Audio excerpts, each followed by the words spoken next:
So I was very nervous. I didn't know anyone. I'm a bit socially awkward, so I did struggle a bit to meet people and things. But when it came to volleyball, that is sort of where I started to start meeting people and start introducing myself and work on my anxiety. But funny thing is, I didn't join volleyball because I came to UCT. I came to UCT because I wanted to play volleyball. That's Ethan. He's a friend from high school. I bumped into him on campus last year. When I left, I wanted to play volleyball too. Ethan studies psychology. He's in his final year. Where do you find enough passion for a sport to enroll in university just to play? For Ethan, he found it on his couch. Then, come grade 11, I was on Netflix and I saw this really cool anime. And it's called Haikyuu, for those of you who don't know. And that really got me into volleyball. And now I'm thinking, okay, I really want to play volleyball. It's not offered at my high school. So I'm going to see what else is around Cape Town. There wasn't much to find. Google gave him out-of-date answers. The University of Cape Town was an option, but Ethan had some challenges. I'm not an academically inclined student. I'm not in high school. My marks were just about passing. That was my sole focus. So based on finances, my interests, everything, the way my life works, I didn't think university was something that I was going to pursue. But then I was doing some research into studying in the universities, and I said, okay, UCT does still offer volleyball. So I'm going to apply. So my logic was, you have to be a UCT student to join the volleyball club. So I wrote my exams, upped my marks by 10%, got accepted, everything. Come my first day. Imagine the surprise I got when half of the team is not students. So I did all that work for an idea that wasn't even true. After mistakenly getting into university, Ethan began enjoying his classes. 3 volleyball practices in, and things were on the up. And then, COVID.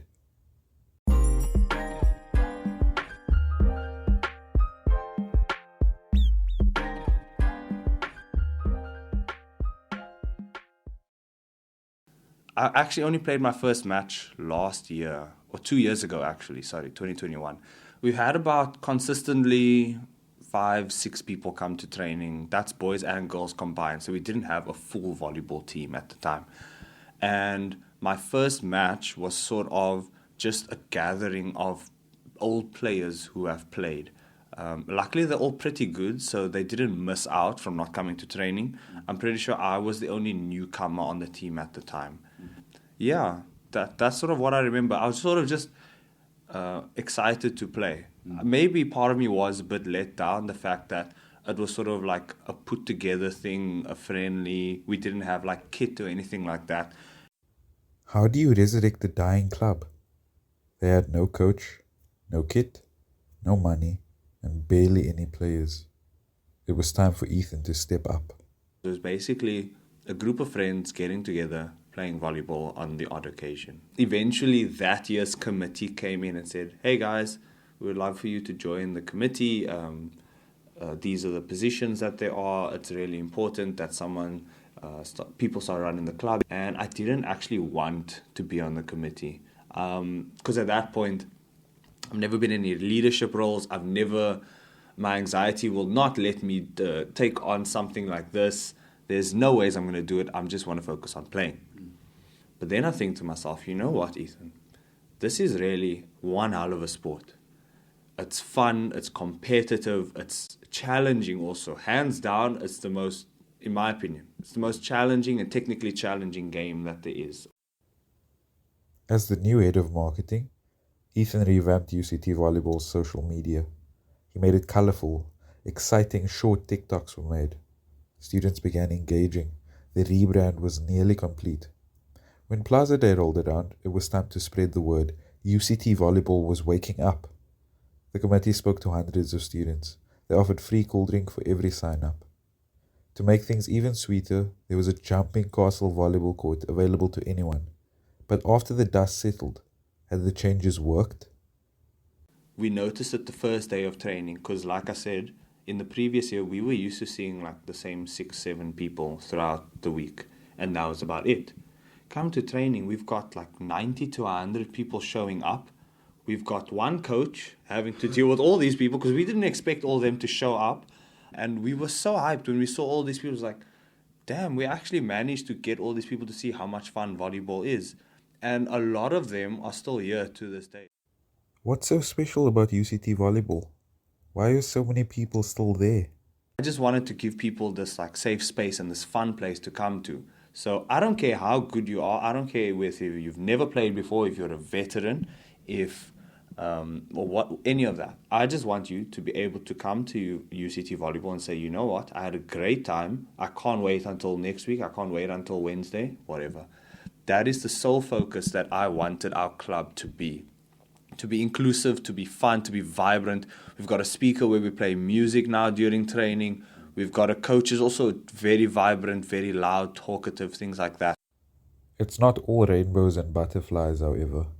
The club struggled to accommodate all its players. Players needed to buy their own kit. The workload was tough to manage.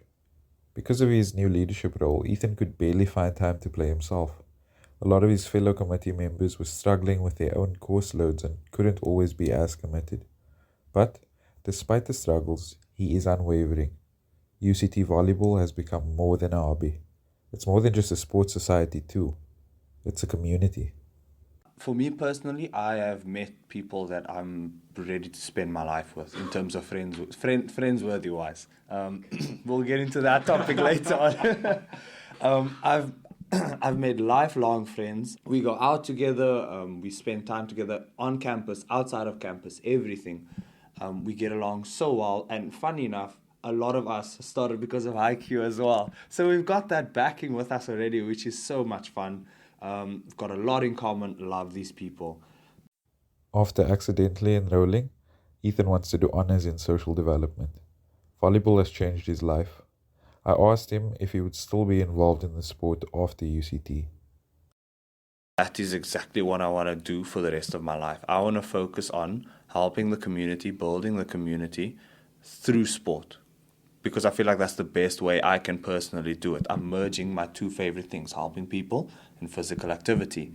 So I'm working with this other NGO called School of Hard Knocks, and there's this program called Next Gen Men. And with Next Gen Men, we facilitate sessions that have to do with what is it like to be a man in today's society, and how does that influence your mental health, your help-seeking behaviors, things like that. And we're going to be running a session, hopefully, with the guys at UCT Volleyball in the next couple of weeks. And that's what I'm looking forward to now. With lots of hard work and a few happy accidents, Ethan's hobby became his life's work. Every one of us has a story to tell. Pursue your interests, find your inner leader, and make the difference that only you can make. But if all that's too hard, let's just play some volleyball.